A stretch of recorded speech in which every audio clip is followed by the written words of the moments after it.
ትንቢተ ሐጌ ምዕራፍ 1 በንጉሱ በዳሪዮስ በሁለተኛው ዓመት በስድስተኛው ወር ከወሩም በመጀመሪያው ቀን የእግዚአብሔር ቃል በነቢዩ በሐጌ እጅ ወደ ይሁዳ አለቃ ወደ ሰተልያ ልጅ ወደ ዘሩባቤል ወደ ታላቁም ካህን ወደ ኢዮሴዴቅ ልጅ ወደ ኢያሱ እንዲህ ሲል መጣ። የሰራዊት ጌታ እግዚአብሔር ይህ ሕዝብ ዘመኑ አልደረሰም፣ የእግዚአብሔር ቤት የሚሰራበት ዘመን አልደረሰም ይላል ብሎ ተናገረ።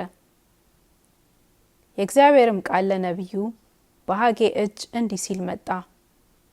በእውኑ ይህ ቤት ፈርሶ ሳለ እናንተ ራሳችሁ በተሸለሙ ቤቶቻችሁ ለመኖር ጊዜው ነውን?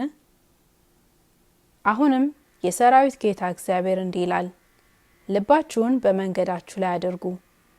ብዙ ዘራችሁ ጥቂትም አገባችሁ በላቸው። ነገር ግን አልጠገባችሁም፣ ጠጣችሁ ነገር ግን አልረካችሁም፣ ለበሳችሁ ነገር ግን አልሞቃችሁም። ደሞዙን የተቀበለ ሰው በቀዳዳ ከረጢት ያደረገው ዘንድ ደሞዙን ተቀበለ። የሰራዊት ጌታ እግዚአብሔር እንዲህ ይላል፣ ልባችሁን በመንገዳችሁ ላይ አድርጉ። ወደ ተራራው ውጡ፣ እንጨትንም አምጡ፣ ቤቱንም ስሩ። እኔም በእርሱ ደስ ይለኛል፣ እኔም እመሰገናለሁ ይላል እግዚአብሔር።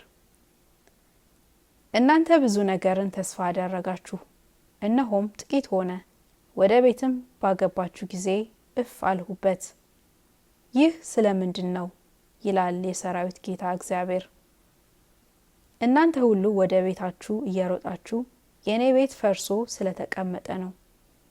ስለዚህ ሰማያት በላያችሁ ጠልን ከልክለዋል፣ ምድሪቱም ፍሬዋን ከልክላለች። እኔም በምድርና በተራሮች በእህልና በወይንም በዘይትና ምድርም በምታበቅለው ላይ በሰዎችና በእንስሶችም ላይ እጅም በሚደክምበት ሁሉ ላይ ድርቅን ጠርቻለሁ። የሰላትያልም ልጅ ዘሩባቤል ታላቁም ካህን የኢዮሴዴቅ ልጅ ኢያሱ የቀሩትም ሕዝብ ሁሉ የአምላካቸውን የእግዚአብሔርን ድምፅ የነቢዩን የሐጌን ቃል አምላካቸው እግዚአብሔር እንደላከው ሁሉ ሰሙ። ሕዝቡም በእግዚአብሔር ፊት ፈሩ። የእግዚአብሔር መልእክተኛ ሐጌ በእግዚአብሔር መልእክት ሕዝቡን እኔ ከእናንተ ጋር ነኝ ይላል እግዚአብሔር ብሎ ተናገረ። እግዚአብሔርም የይሁዳን አለቃ የሰላትያልን ልጅ የዘሩባቤልን መንፈስ የታላቁንም ካህን የኢዮሴዴቅን ልጅ የኢያሱን መንፈስ የቀሩትንም ሕዝብ ሁሉ መንፈስ አስነሳ። በንጉሱም በዳሪዮስ በሁለተኛው ዓመት በስድስተኛው ወር ከወሩም በ24ኛው ቀን መጡ። የአምላካቸውንም የሰራዊትን ጌታ የእግዚአብሔርን ቤት ሰሩ።